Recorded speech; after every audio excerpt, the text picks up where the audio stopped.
Salam mahasiswa metode penelitian. Kali ini lanjut ke penelitian kita. Kita akan membahas tentang dua jenis penelitian, yaitu penelitian teologis dan penelitian fenomenologis. Di bagian ini pasti kalian akan semakin pusing, tapi semoga ini dapat memberikan pencerahan untuk kalian. Yang pertama, kita akan membahas tentang penelitian teologis. Apa itu penelitian teologis? Penelitian teologis diartikan sebagai riset penelitian yang terlibat dalam perencanaan, penalaran, pengumpulan informasi yang tepat dan memadai, penafsiran dan sintesis serta evaluasi. Jadi kalau kita melihat kata teo dan logis, seolah-olah kita sedang mempelajari Tuhan. Dengan konsepsi itu, saya rasa kita tidak akan mungkin bisa. Tapi kalau kita mencoba merendahkan diri di hadapan Tuhan supaya Tuhan menyingkapkan pengetahuannya untuk kita, nah kemungkinan kita akan bisa mengerti sedikit demi sedikit rahasia dari Tuhan. Lah sumbernya dari mana? Maka sumber utama dari penelitian teologis adalah dari Alkitab, berpusat pada Alkitab sebagai epistemologi utama, tidak bisa lari dari sumber yang lain. Nah, karena itu jenis penelitian teologis pasti harus punya dasar pijakan Alkitab. Lebih baik Anda menggunakan pola hermeneutis kontekstual dengan kajian eksposisi daripada penafsiran yang tematik ataupun hanya comot-comot Alkitab. Itu akan lebih mendalam. Studi teologis tidak saja bertumbuh kepada analisa teks atau literatur biologis, tapi juga mengarah pada kajian literatur teologis dalam pergumulan dengan konteksnya. Kita dapat mengembangkan pemahaman teologis dengan studi literatur teologika sistematik, dirumuskan dalam konteksnya, dan juga literatur teologia praktika. Jadi kalau Anda berpikiran lama-lama jenuh dong penelitian teologis karena hanya membahas tentang Alkitab saja yang hanya terdiri dari 66 kitab, 39 kitab perjanjian lama, 27 kitab perjanjian baru. Nah, jawabannya adalah salah, karena penelitian teologis ini masih sangat luas. Dari Alkitab itu Anda bisa mengkaitkan dengan corak khas teologi sistematis yang nantinya akan menjadi doktrin-doktrin, atau dengan teologi praktika yang nantinya akan menjadi acuan-acuan dalam teologi praktika seperti pastoral, konseling, musik gereja, dan yang lainnya. Jadi penelitian teologis ini sangat luas. Tapi ya Anda harus berpijak pada kebenaran Alkitab.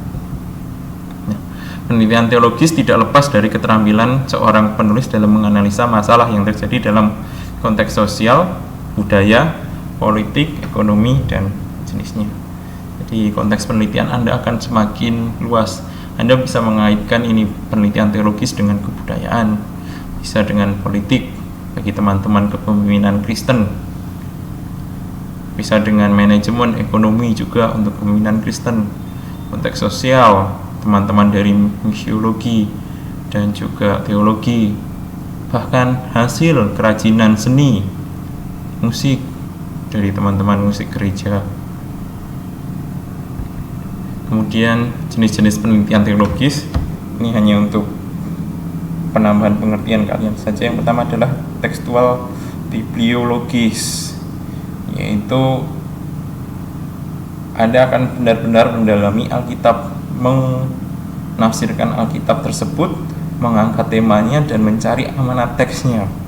Dan biasanya adalah kajian-kajian yang cukup susah, jadi tidak melihat konteks yang terjadi saat ini, tapi cukup melihat konteks yang ada dalam teks Alkitab tersebut. Anda kaji secara mendalam dan Anda akan memperoleh sudut pandang yang berbeda. Contohnya itu ada cerita John Sung, obor Asia. Dia pernah sakit, dan ketika di rumah sakit dirawat, setelah saya dirawat, dia bisa membuat hampir lebih dari 20-an versi tafsiran Alkitab. Nah, demikian juga penelitian teologis.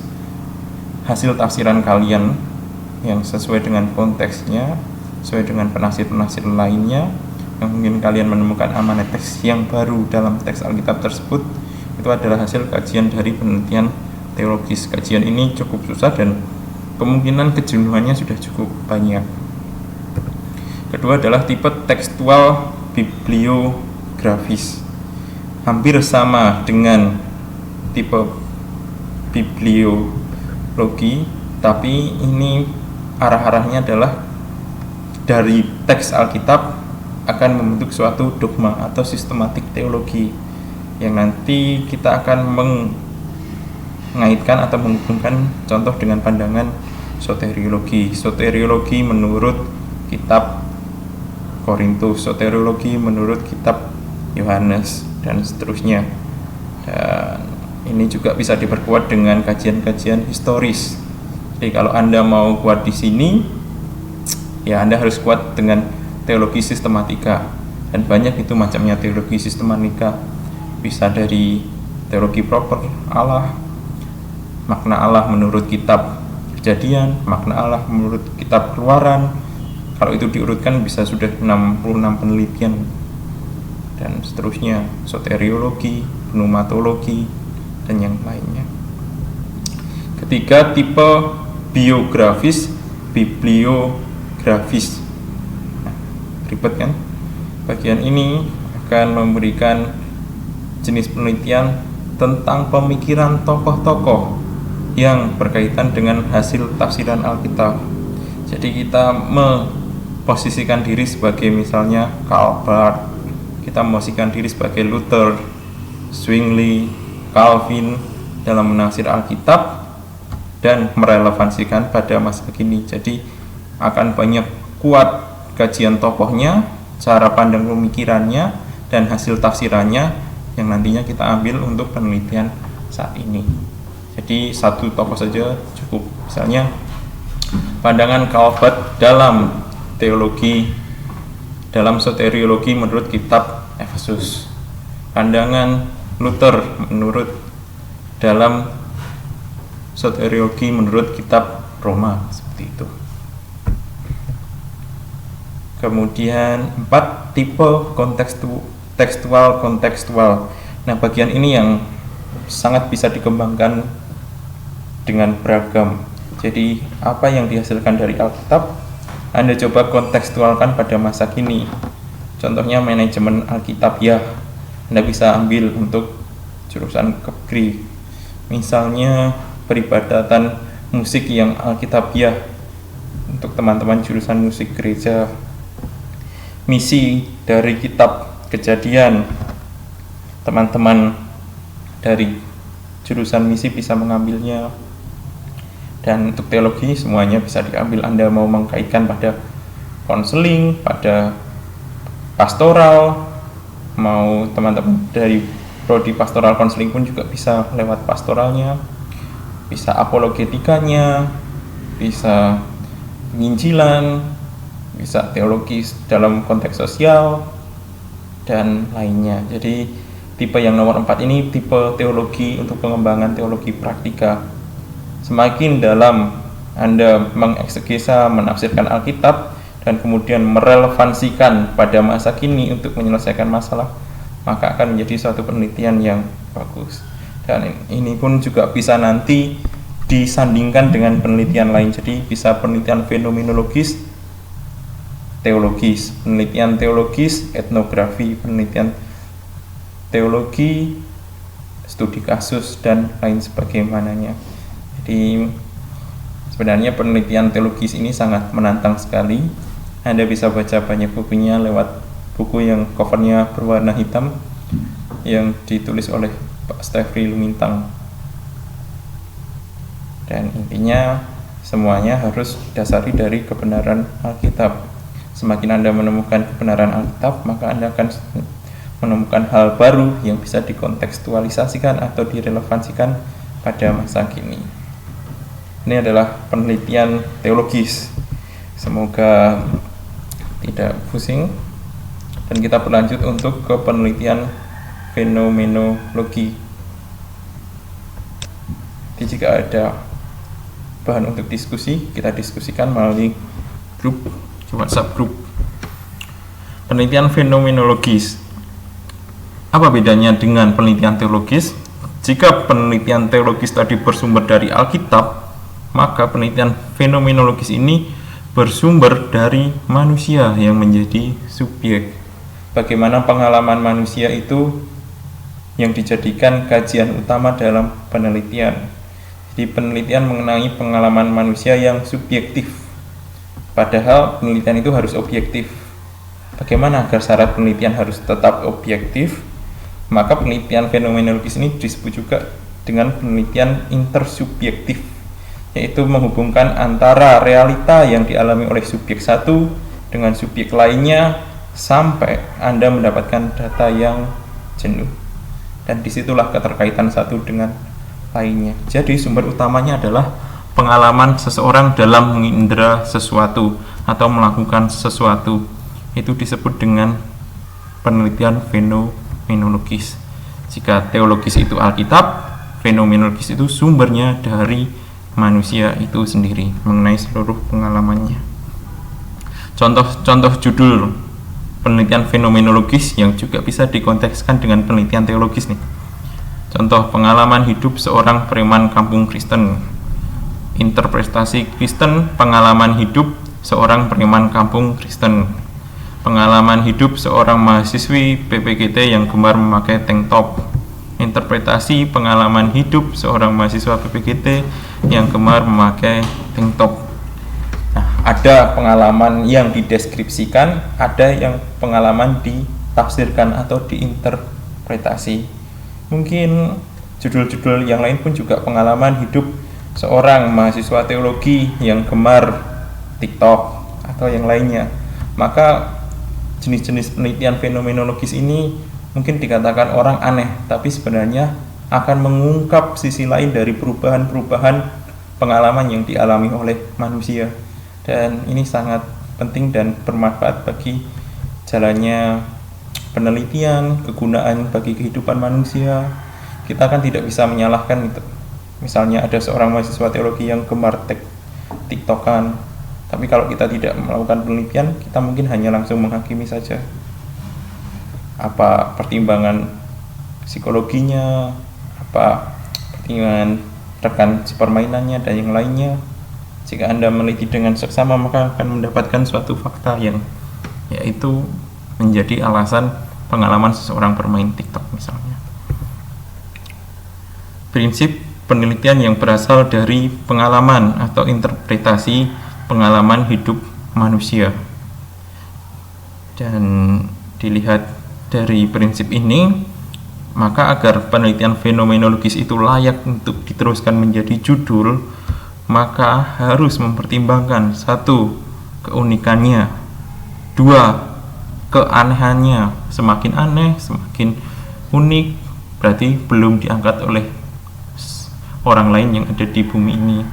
Kemudian kalau aneh, sudah unik, harus penting. Kalau itu tidak penting, maka penelitian Anda akan dianggap sebagai penelitian yang sampah. Dan yang kedua, aktual atau benar-benar terjadi di masa kini. Nah, itu syarat ketika Anda mau mengangkat penelitian fenomenologis. Anda bisa melihat dari pengalaman seseorang dalam memaknai sesuatu atau pengalaman seseorang dalam menggambarkan sesuatu. Harus unik, meskipun aneh, tapi harus penting, dan juga harus aktual. Dan yang terakhir, harus punya skill. Seorang peneliti fenomenologi harus punya skill, yaitu peneliti harus bisa menjalankan epoche atau enklameru atau mengurung pemikirannya sendiri. Tidak bisa kita mendapatkan data yang valid di lapangan ketika kita sudah menghakimi masalah tersebut. Contoh nih, misal kita mau melihat fenomena kehidupan preman kampung, tapi kita sudah langsung menghakimi bahwa preman kampung itu tidak baik, pasti seperti ini, seperti itu, maka kita tidak akan mendapatkan data yang valid. Kenapa kok seseorang jadi preman kampung misalnya? Apa latar belakang yang menjalani, yang mendasari, mendorong, memotivasi, dan yang lainnya. Misalnya juga mahasiswa yang gemar tiktokan, kita sudah langsung nilai, wah ini mahasiswanya alay nih, mahasiswanya kok kayak gini. Tapi padahal kalau kita bisa menutup judgement kita atau penghakiman kita pokoknya posisi netral, kita bisa mendapatkan data apa yang mendasari mahasiswa melakukan TikTok, apa motivasinya, kenapa kok demikian, kapan, bagaimana. Nah, ini bisa dilakukan. Kedua, peneliti harus bisa mengumpulkan dan melihat asumsi-asumsi yang terjadi.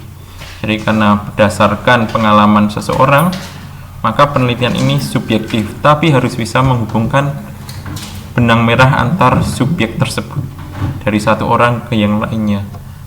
Dan maka Anda akan mendapatkan suatu titik temu yang dari hasil penelitian ini, atau konklusi atau interpretasi dari penelitian ini.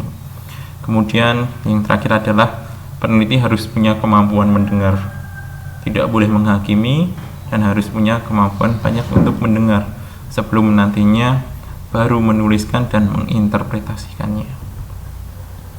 Dan ya seperti tadi, penelitian fenomenologi itu bisa dilakukan lebih dari satu jenis. Jadi contoh penelitian fenomenologis teologis, penelitian fenomenologis etnografi, penelitian fenomenologis studi kasus, dan yang lainnya.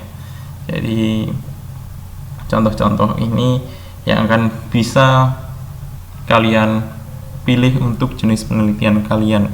Di bab 3 ini bab yang cukup susah, dan kalian akan merekonstruksi ulang apa nih jalannya pemikiran saya nanti, penelitian saya nanti, bagaimana pemikirannya, bagaimana penelitiannya, apakah saya murni pakai teologi saja, apakah murni pakai fenomenologi saja, dan yang jenis penelitian yang lainnya. Di pertemuan ke depan saya akan menjelaskan tentang satu jenis penelitian lagi dengan nuansa kualitatif, pendekatan kualitatif, yaitu penelitian etnografi, dan mungkin juga sedikit tentang studi kasus dan juga grounded teori. Oke, demikian materi kuliah pada hari ini. Jika ada pertanyaan, kita diskusikan di grup. Tuhan Yesus memberkati.